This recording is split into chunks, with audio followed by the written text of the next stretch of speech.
Welcome back to Damian on Design with Damian Farrell, local architect, and, well, we should mention, too, we haven't mentioned the word fellow in a long time, have we? Haven't. Of the AIA. That's very important. Great to have you back with us, Damian. Thank you very much.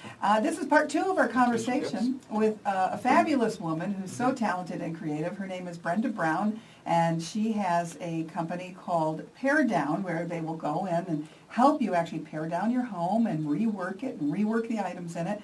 And she also has a store. We're going to focus on the store in our second edition today. It's called Annex of PareDown. And Brenda, describe your store for everyone. Well, the store on the west side of Ann Arbor is tiny. It's less than 1,000 square feet. It's not unlike a lot of the places that people are moving into. It's not unlike my own home. It's tiny, and it's in an adorable little building that was built, I believe, in the late 50s, early 60s. An early strip. It's got some great little scallops on the front, some beautiful knotty pine ceilings, high ceilings, transom windows. It's really quite clever. The light in the building is what attracted me, and I thought, well, I can do with this small space if it has this sort of light. In it are a number of things, from vintage fabrics, single pieces of a piece of tapestry, to yardage of new fabrics, to pottery. I like to find pottery that was done by amateurs, as opposed to known things, though I do have some Hall and Hager and, the typical. Most of what I look for and try to have in the store are collectible things that are not necessarily precious antiques. And you're not going to find a baseball card in there that'll make you a millionaire. But you'll find things that are colorful, and if you were to come into the store and spend $200, you would buy 3 pieces, and you could transform a room. Transform a room? Transform a room. Give us an idea of what those pieces might be like. So you could come buy an end table and a piece of crockery pot, and some yardage of fabric. Okay. And now we can go into a room and use those 3 things to give it a new spin. What would you do with those? So the fabric you may make a drape from, you may recover a chair cushion, you may that make an ottoman out of it, and the crock or the pot may now go with a couple of your own pieces that pick up the same color in a grouping that changes the focus of the room. And the side table, the end table, now puts your lamp at a better height for the room and changes the whole look of things. So you're not going to come furnish an entire house. If you do, I'd be really disappointed. But you'll come find a piece that will add to what you already have because you just like that sort of thing, or help you change how a space looks or works. The most important part about this is you do have some new items, but these are remastered, reworked from your finds working with clients, or? Some of them are. Some of them are just cleaned up and used the way that they are. But often I've recovered them or reworked them a little bit.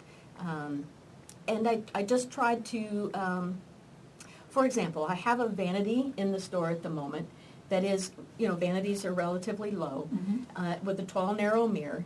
And it was used in a bedroom for sure, for years, I'm sure. Sounds very 1950s. Yeah, or even 40s, late 40s, early 50s.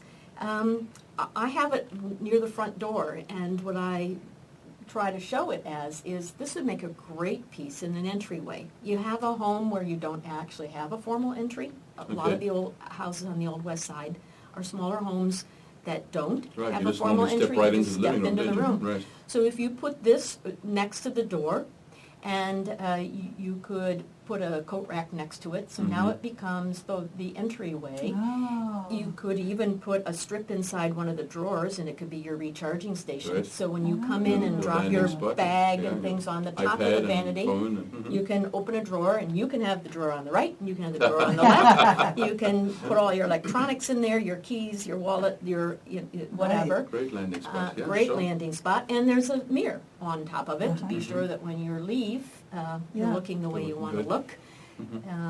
There's a bottom drawer. Now that becomes the doggy drawer, and the leash and all of that stuff for the dog and is in that bottom drawer. So you've carved out space. You've defined a space defined that a gives you space. an entry when you didn't have one That's before. right. And maybe with a braided rug, or depending on the style of the home, whatever, maybe a coat rack or not, depending. So you use these pieces to redefine space, use them differently. And those are the kinds of things that I have. And when I talk to people who come in and they're just looking because they're curious, or they're thinking about redoing their space, and they're trying to figure out what that means to them. Do they make new drapes? Do they get a new piece of furniture? Do they, what do they do? Do they paint the walls? We talk about, and we're able to get at, all right, well, what do you want to do with that space? How is it not working for you? What do you want it to be? And a piece in the store may help us have that dialogue. Well, it sounds like what you do is very unique too, because it's not just selling what you have on display. Because in last week's show you mentioned curating furniture, and that's such an important word that elevates to a different level. So the idea of being able to help people with ideas, even take the piece to their home, add several other pieces, and curate literally in the same way that you would be careful about how you hang a painting on the wall, which wall it goes on, where you want to see it from. Exactly. So it's taking the same idea, if I'm gathering this correctly, into everything that you do as well. Yes. So from furniture to small articles, whether it's small vases, display items, treasures, and so on, all the way to fabrics, curtains, rugs. It's all the pieces that make a room, and that balance, as you know very well, Damian, that balance of soft surfaces and hard surfaces, organic, That's critical. Yeah. organic things and metal things, wood things, soft fabrics and carpeting. It's really important to have a balance of those It things. is. The Every room composition, needs to them. me, has always been very important. Yes. Yeah, there are many times I walk into a space and things jar. Yes. You know, or you just want to say, that thing has to go.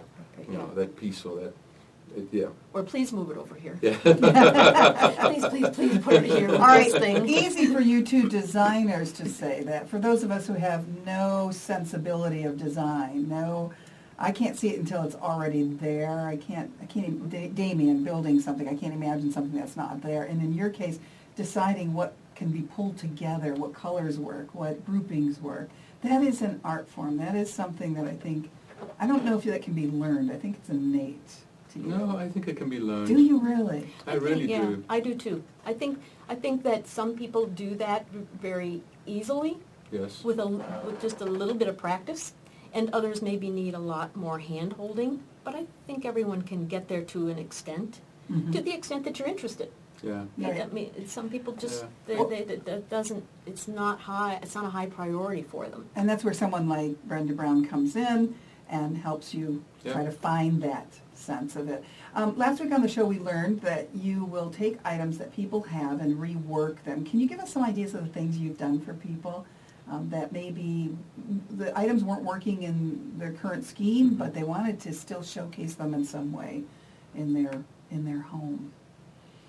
Well, dining furniture is furniture that often is large, and people, but they're also a large investment. They were pieces that were family pieces. They were purchased when someone got married or moved into a home.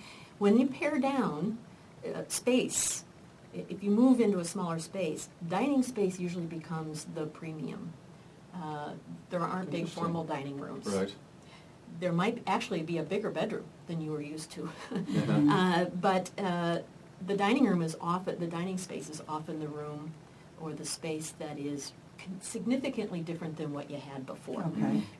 Because you want it to be. You're not feeding 6 people at 5 o'clock every night. Yeah. You know, it's different. It's the two of you. So now maybe you sit at a bistro table the majority of the time. And all you have to worry about is Thanksgiving dinner. Thanksgiving dinner is a big deal when people are trying to pare down. Oh, well, what am I going to do for Thanksgiving? Don't worry about a turkey dinner for 16 people. Maybe you have hors d'oeuvres. and you know, or tapas. Maybe you have chicken enchiladas or things that You don't gather around a table you don't to have carve to a gather turkey. around. Right. You don't have to do it that That's way. sacrilege on Thanksgiving, though, not to have a turkey. Or maybe you give it up and you let the daughter-in-law have Thanksgiving. I don't know. So that the dining tables. So what is not unusual to do for someone who's moving is to take the leaves out of the dining table, Okay. and instead of 8 chairs, 10 chairs, we keep the 4 best chairs, the chairs that are in the best shape, maybe put new seats on All them, right. and put that together in a room or in one end of the living room or something, so that now there is a dining table, but it doesn't require the big formal dining room any longer. Sometimes you can do that, depending on the table and the configuration and all of that. But that dining set becomes a big deal for people. One of the buffets that are part of dining sets, I like to see buffets as the new TV council. Okay. It's There's about been the right TVs, height. Yeah. It can now go in the living room. It's usually a pretty piece. You can use it for storage. You can actually put an ottoman underneath it oftentimes, so now you have extra storage, What good because ideas. lots of times they're on legs. Right. And it's the right height and depth for the big, ugly, large screen TV. Large screen TVs are horrible to try and decorate around, but everyone has one, so we have to figure it out. And so it can be reused, repurposed in a totally different room. They're very creative ideas, very creative thoughts. Because we certainly have a lot of clients who are going through this wrestling match with themselves and with each other sometimes as they pare down and what to do with stuff. We've just finished 2 apartments literally within the last month where I saw this happening and saw some beautiful art being distributed among family Oh, wow. in one instance, just because there weren't enough walls anymore. You know, some really classic stuff. Some great ideas today. Yeah, great It's ideas. amazing to see. And these home furnishings and fabrics and everything that you have, are you open throughout the week at your store? I'm open just 4 days a week, Okay. not 7. Wednesday, Thursday, Friday, Saturday. All right. And she's located right near Malik Service Station. You're in a little storefront that sounds delightful, though, on Ann Arbor's west side, just off of Jackson, where Jackson, Dexter, at and the split Huron road. all come Yeah. together there at the Yeah. fork in the road. So, and you can go online to annexofparedown.com, ANNEX of PareDown, PareDown.com. If there was one thing you wanted everyone to do in their home when it comes to design, or something they must have or must not get rid of, or something they definitely should get rid of, what would that be? What would that one item be? Or is it different from person to person? It's different from person to person, but I really like art, and I think that art's really important, and I think that if it's just an amateur painting you picked up at a yard sale, but it's done well and you like it, figure out how to use it and how to see it every day. I think it's really important to have art, and it doesn't need to be a Monet. It doesn't need, but if it tickles your fancy.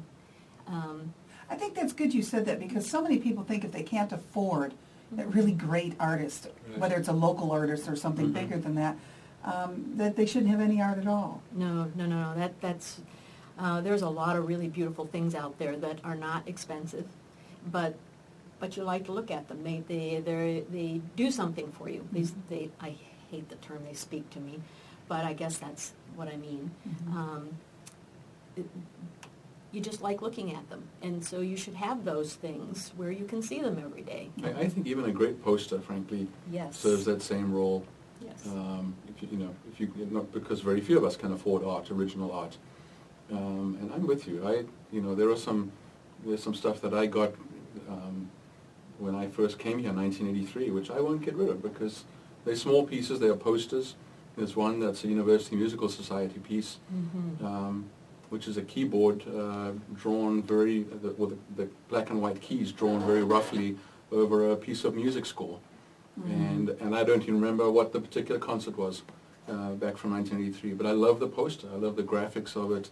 it does speak to me. It makes me smile every time I see it because I think it's very clever and very creative.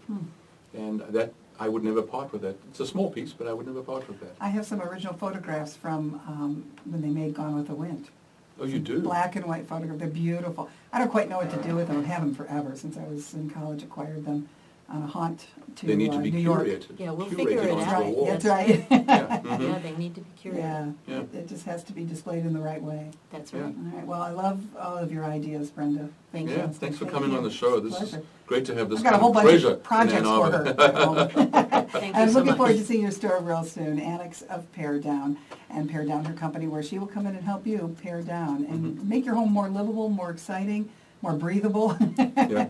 We can all get there. And you know what I think happens too? We often compartmentalize when things start building up around us, and you only use one part of your home, one few square feet of it, when you have much more to enjoy and have people spread out. You just have to artfully know how to do it. Yeah. So, great talking with you. Thank you. Thanks very much, Brenda. Thank you. Appreciate it. Brenda Brown, and you can go online to annexofparedown.com and learn more. And our thanks to Damian Farrell from Damian Farrell Design Group here Always in a Arbor. pleasure.